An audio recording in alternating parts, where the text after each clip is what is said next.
अस्सलाम वालेकुम वरहमतुल्लाहि वबरकातुहू। आज एक और वीडियो के साथ हम आपके साथ हाजिर हुए हैं।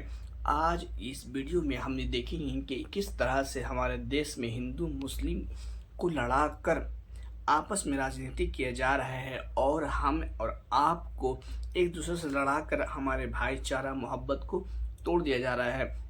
हम ये नहीं बोलेंगे कि हर मुसलमान सही है या हर हिंदू सही है, यानी कि ये बात समझना है कि हमें और आपकी कमजोरी को देखकर लोग पूरी पका रहा है और रोटी सेक रहा है।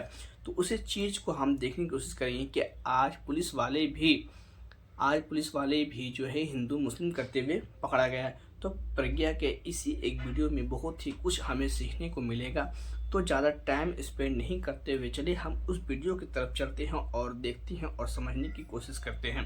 दोस्तों, सबसे पहले आपने हमारे चैनल को सब्सक्राइब नहीं किया तो प्लीज़ सब्सक्राइब कर ले और बेल आइकन को प्रेस कर, जिससे आने वाले वीडियो की नोटिफिकेशन आपके साथ शेयर हो जाए और आप नया वीडियो आपके पास पहुंचे, जिससे आप उसे देख सकें।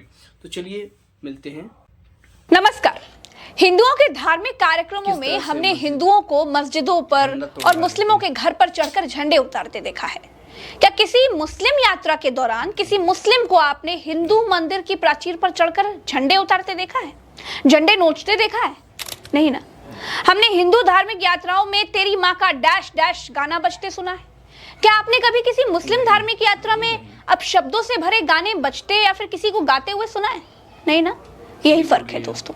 हम हिंदुओं ने अपने धर्म को राजनीतिक टूल बना दिया है। हमारी धार्मिक भावनाओं से राजनीतिक लोग खेल रहे हैं। हमारे बच्चों को नेता चुनावों के लिए इस्तेमाल कर रहे हैं और हम होने देते हैं। हिंदू मुसलमान के बीच दंगा, ये उनका साल 2000 से फेवरेट विषय है, लेकिन सब कुछ जानते हुए भी हम उनकी दंगा नीति में फंसी जाते हैं। हम हिंदुओं को किसी से कोई खतरा नहीं है। अरे हम 80% हैं, मुस्लिम भाई केवल 20% हैं। इसीलिए अल्पसंख्यक कहे जाते हैं ना। हमें इस बात से डराया जाता है कि अगर वो हमारे बराबर हो जाएंगे तो हम खतरे में आ जाएंगे, और हम हिंदू इस बात से डर भी जाते हैं और इसी डर में जी रहे हैं। एक पार्टी ने कह दिया कि भैया हिंदू खतरे में है, और हमने मान भी लिया, और हमें खतरे में होने का एहसास कराने के लिए ही वो दंगा करवाते हैं। दोस्तों, एक बात आप नोट कर लीजिए। ये बात मैं प्रज्ञा मिश्रा बड़ी जिम्मेदारी से कह रही हूँ। मैं लखनऊ में रहती हूँ। लखनऊ में दंगों का अपना इतिहास है। दंगे कभी होते नहीं हैं, दंगे करवाए जाते हैं, और दंगे रणनीति बनाकर कराए जाते हैं।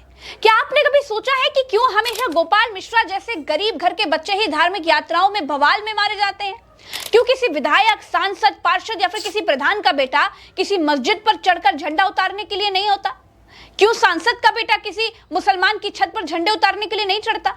नहीं सोचा है तो सोचिए। भाजपा सरकार में ऊपर से लेकर नीचे तक धार्मिक आधार पर बंटवारे की लकीरें खींच दी गई हैं।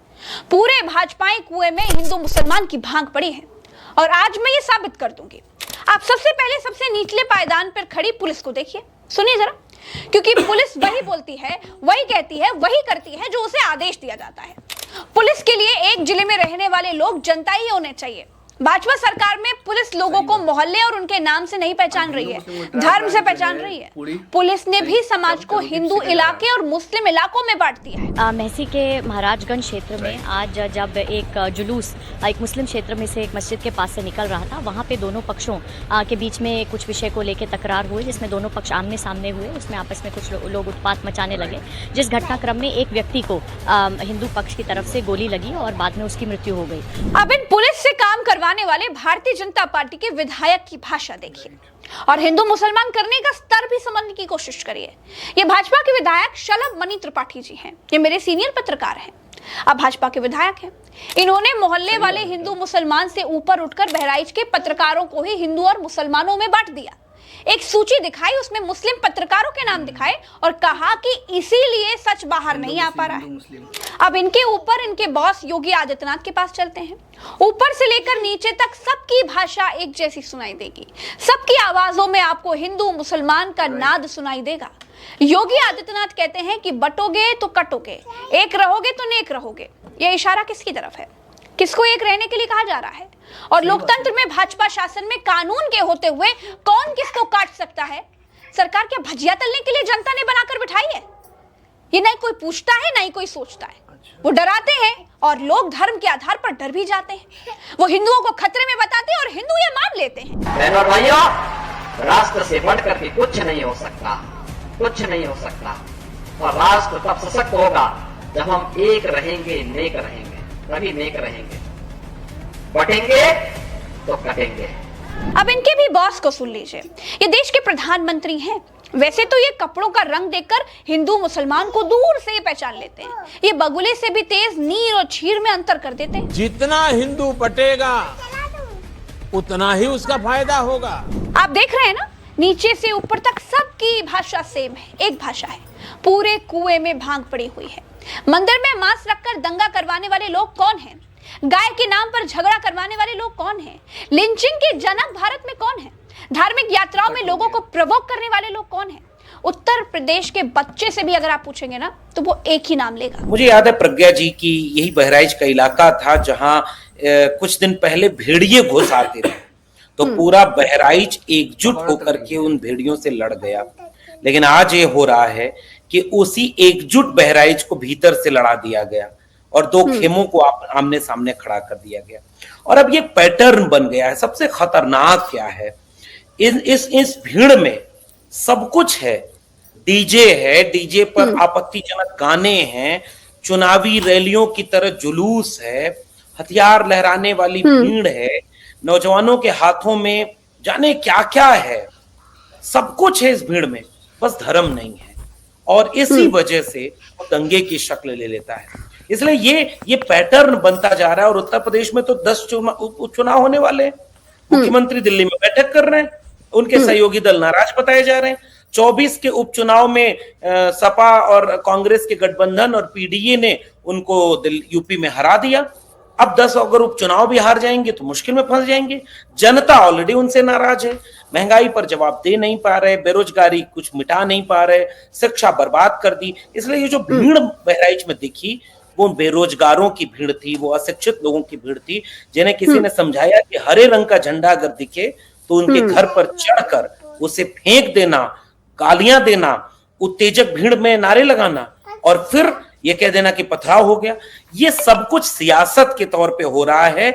इसके अलावा ऐसा कुछ भी नहीं है। जो मोहल्ला एक समय शांति से रहा हो, वो मोहल्ला किसी एक धर्म के जुलूस में अचानक आग में चला जाएगा। वो यूं ही नहीं होता अगर उसमें सियासत ना होती। तो ये शुद्ध तौर पर सियासी मामला है। आप सोच कर देखिए कि यही उत्तर प्रदेश के मुख्यमंत्री योगी आदित्यनाथ हैं। ये कहते थे कि उत्तर प्रदेश में कोई दंगा नहीं कर सकता। यही अमित शाह थे, ये कहते थे कि उत्तर प्रदेश में दूरबीन लेकर के भी कोई गुंडा दिखाई नहीं देता। तो फिर बहराइच का दंगा कैसे हो गया? क्या चुनाव से पहले दंगा होने दिया गया? दंगा सिर्फ एक दिन नहीं हुआ है, 2 दिन तक हुआ है। दूसरे दिन तो पुलिस शव यात्रा में साथ साथ चल रही थी, फिर भी दुकानें, शोरूम, अस्पताल फूंक दिए गए। फिर कहती हूं दोस्तों, होशियार रहिए। सियासत के लिए नेता एक नहीं अनेक गोपाल मिश्राओं को टूल बनाकर कुर्बान कर सकती है। इस वीडियो में इतना ही, चलते हैं। चैनल को सब्सक्राइब करिएगा, वीडियो को दूर दूर तक शेयर करिएगा ताकि सच सबको पता चले, लोगों की आंखें खुल जाएं। राम राम, दुआ सलाम, जय हिंद। तो दोस्तों, आपने देखा है कि प्रज्ञा किस तरह से बताने की कोशिश की है और आपको इस वीडियो में बहुत सा चीज़ जो है दिखाया गया है। तो यहाँ पे ये बात सही है कि सरकार ऐसा होना चाहिए जिसे अपने देश को आगे बढ़ाने के बारे में सोचना, ना कि हिंदू और मुस्लिम को आपस में लड़ाना और अपना रोटी को सेंकना।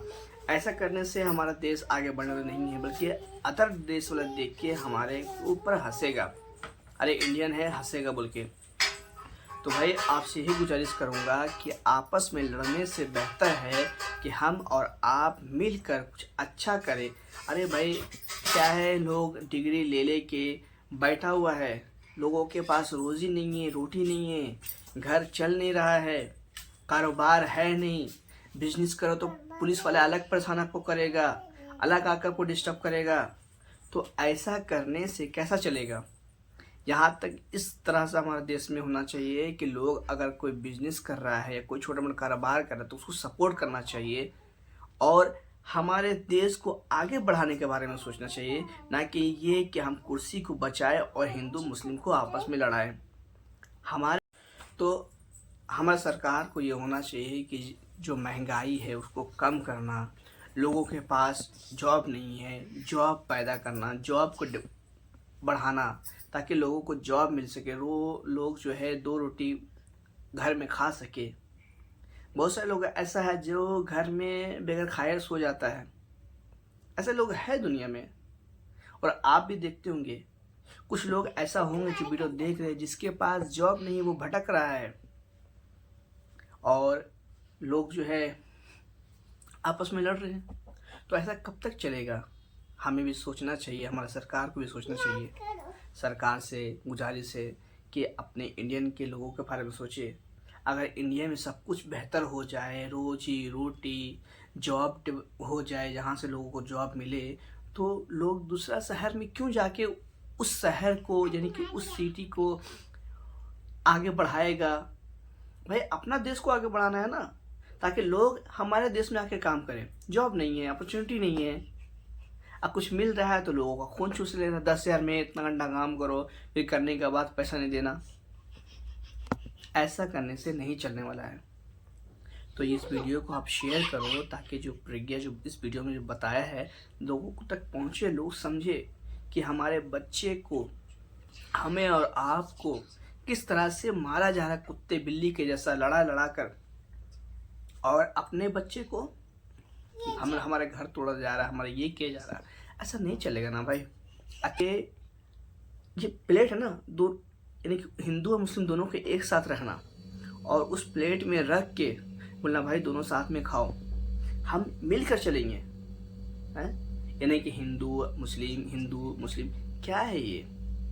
अरे अदर कंट्री लोग देख के भी हंसता होगा, अरे यार क्या है इंडिया में हिंदू मुस्लिम। हमारा सरकार है, हमारा गवर्नमेंट है, हमसे बेहतर वो जानता है, समझता है। बस यही ख्वाहिश है, यही दरख्वास्त है कि सबको एक लेके चलो, आपस में मत झगड़ाओ, आप अपने कुर्सी बचाओ, सब साथ देंगे आपका। बट इंसानियत के जैसे चलो ना यार। जिसने वो बनाया है वो भेदभाव नहीं कर रहा है, और हम और आप भेदभाव कर रहे हैं, हिंदू मुस्लिम। खिलाने वाला वो है, किसी का औकात नहीं कि कोई खिला दे। चलो इतनी, बाय, अल्लाह हाफिज़।